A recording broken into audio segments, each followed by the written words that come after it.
पूरे देश में अपनी अपनी परंपराओं के अनुसार सभी लोग पूजा पाठ या भगवान को याद करते हैं। धर्म के मानने वाले जितने भी लोग हैं, क्या उस ज्योति स्वरूप परमात्मा का ध्यान और भजन करते हैं? इसी बात को प्रमुखता से महत्व देने के लिए हमें साधु संतों की संगति में सत्संग आदि में सत्संग प्रवचन सुनने के लिए कहा जाता है। वह यह बताना चाहते हैं कि जिस प्रभु को तुम बाहर ढूंढ रहे हो वह बाहर नहीं बल्कि तुम्हारे अंदर समाये हुए हैं। हम उस प्रभु को नहीं पहचान पाते, उसके ज्ञान को नहीं जान पाते। जितने भी संसार में हम धर्म देख रहे हैं, चाहे वह ईसाई धर्म हो, पारसी हो, मुसलमान, बुद्ध, जैन और सिख आदि सभी धर्म परमात्मा के अमृत नाम की चर्चा करते हैं, मगर परमात्मा के उस अमृत नाम का जो ज्ञान हमें गुरु के सानिध्य में सत्संग में बैठकर उनके शरण में जाकर हमें मिलता है, वह हमें ऐसे नहीं मिल सकता। हमें मोक्ष के मार्ग पर चलना होगा, उसके लिए हमें भजन सुमिरन सत्संग में जाना होगा, तभी जाकर हम अपने लक्ष्य की प्राप्ति कर सकेंगे। ईसाई धर्म आज से लगभग 2000 वर्ष पहले शुरू हुआ, जब ईसा मसीह इस संसार में आए थे।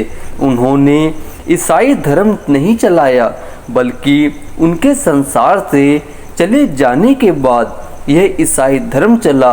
उनके अनुयायियों ने ईसाई धर्म को चलाया। बौद्ध धर्म भी आज से लगभग 2600 वर्ष पहले शुरू हुआ। भगवान बुद्ध ने आत्मा का क्रियात्मक ज्ञान उपदेश जिज्ञासु लोगों को दिया। उनके संसार से चले जाने के बाद ही उनके शिष्यों ने बुद्ध धर्म चलाया। जब ये कोई भी बाहरी धर्म अथवा मजहब नहीं थे, तो उससे पहले आखिर क्या धर्म था? उसी सनातन धर्म के बारे में आज हम आपको समझाने वाले हैं। देखो, प्रभु श्री राम, श्री कृष्ण तथा परशुराम आदि हुए, तो विचार करो यह आत्मा का ज्ञान कितना पुराना है, कितना सनातन है। पहले युग में, बहुत पहले ये सांसारिक सुख सुविधाएं संसाधन इतने नहीं थे, ये दूरबीन भी नहीं थे। धर्म सर्वव्यापक है, उसी के बारे में हमारे धर्म शास्त्रों में ऋषि मुनियों साधु संतों ने यह उल्लेख किया है। भगवान बुद्ध जब अपने अंतिम समय में शरीर को छोड़ने वाले थे, उन्होंने उस समय अपने शिष्यों से कहा कि एक बहुत ही आवश्यक बात है, आप सबसे मैं उसको बताने जा रहा हूँ। यह मेरा अंतिम उपदेश है। तुम्हारे जीवन की शुरुआत तुम्हारे अंदर से ही प्रारंभ हुई थी और एक दिन वह तुम्हारे अंदर ही समाप्त हो जाएगी।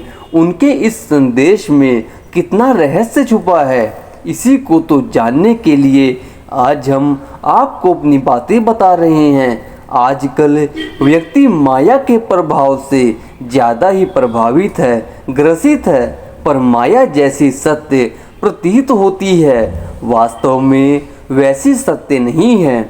आज का व्यक्ति इस माया के जंजाल में जीवन भर इसी में फंसा रहता है, पर संत महापुरुष बार बार हमें यही समझाते हैं, हमें यही ज्ञान देते हैं कि हमें परमात्मा को जानना है। कल आप कहीं और थे और आज कहीं और हैं। कहाँ तक सत्य होगा यह आपको पता नहीं। कल ही हमारे साथ क्या घटना घट जाए, हमारा अस्तित्व ही ना रहे, तो यही तो माया है। जैसे आपके सामने एक व्यक्ति दिखाई दे रहा है, वास्तव में वो वैसा है नहीं। तभी संत महापुरुषों ने कहा कि माया जगत की परछाई है, ब्रह्म सत्य, जगत मिथ्या, अर्थात केवल ब्रह्म परमपिता परमात्मा ही सत्य है। बाकी यह संसार माया जगत का एक रूप है, मिथ्या है।